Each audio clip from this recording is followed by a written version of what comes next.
What would a day be like having cerebral palsy? Let's find out. It is Lisa and Chris again, and March is Cerebral Palsy Month. We asked our fans to give us questions about cerebral palsy, and we will answer them on Fridays throughout the month of March. Drum roll, please. Our first question comes from Carol Prattle, and she asks, "Thanks, Chris. It is good for us to understand everything that you go through in a day." That is a great question, Carol.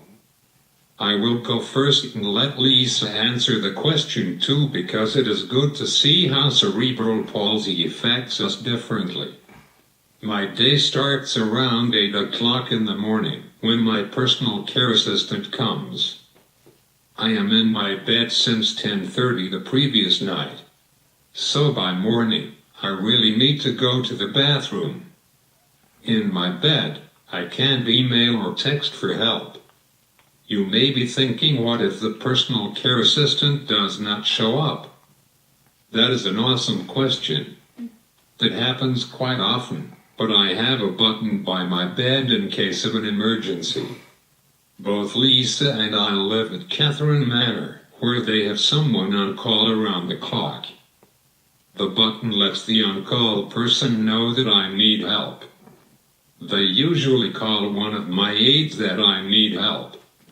When the person comes, they take me to the bathroom and put me on the toilet, then give me a shower. After that, dress me and put my leg bag on me so I can go to the bathroom without needing help during the day. They feed me breakfast and then they brush my teeth and clean up. That whole time between the time they come and they finish getting me ready for the day is 2 hours. Between then and lunch, I am by myself and I check email, editing videos, or write our next video. Lunchtime comes and a personal care assistant comes to feed me lunch. That takes an hour. The time they leave until 6:30, I am by myself, and that means I cannot drink or eat a snack. I do more work, or on a nice day, I go downtown Naperville and hang out there. When the personal care assistant comes back, they're with me until bedtime. I eat dinner and do things around the condo. We sometimes go to the store or do something fun. When it is time for bed, I have some ice cream and milk. The aide washes me up and put me in bed. After they leave, I watch TV until I fall asleep or the TV turns off. People ask me why I do not have a live-in aide. That is a really good question, but I do love my quiet time. Besides, if I had someone, it would cost a lot more, and if I could go out more, then I would go to places and spend money. Lisa is going to tell you what her day is like now. Alright, my day is slightly different than Chris's. I do need the same care, some of the same care that Chris does. Someone could come from 9 o'clock to 3 o'clock. Someone could come from 9 o'clock to 2 o'clock. Or someone could come from 9 to 10. It really depends on the day. Mondays and Wednesdays, I have someone from 9 to 3:30 usually. Because I need someone to physically get me to a doctor's appointment that I need to go to.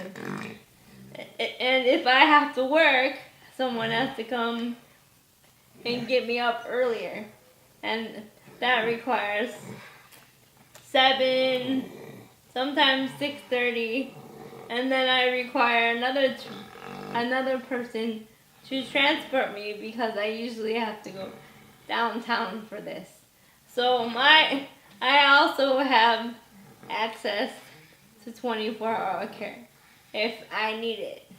Because like Chris had said, we live in the same facility, but I have the capability of using the staff here, because we have 24-hour staff on the premises.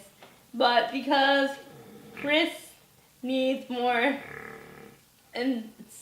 extensive care, he requires private care. And the state helps me pay for this assistance.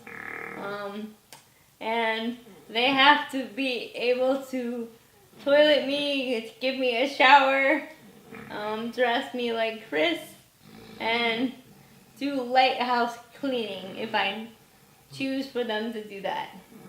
And that's how our lives differ. Because I can communicate, I can tell them exactly what I need and exactly the right way to do it. So that's another reason I use personal care attendants here. Because Chris cannot communicate well, but he really can. But it takes time. So it's a little harder to work with Chris. But if he really wanted to, he could, but sometimes it's harder for a Catherine Manor to staff people, so it's a hit or miss situation. It's not their fault. It's just the way it is. But it's great living here, because it also gives us independence and our own free will to do what we want. So thanks for the question. Bye. Bye, Carol. We are Disability Awareness, and we try to give useful information to people with disabilities and educate society in general about disability as a whole. If you like this video and aren't a subscriber, please subscribe to our channel and share this video with your friends. If you have a question for us, please leave it in the comments below this video. Here at Disability Awareness, we do 2 videos per week on Tuesday and 1 on Friday. So we will see you on Tuesday. It's Lisa and Chris signing off.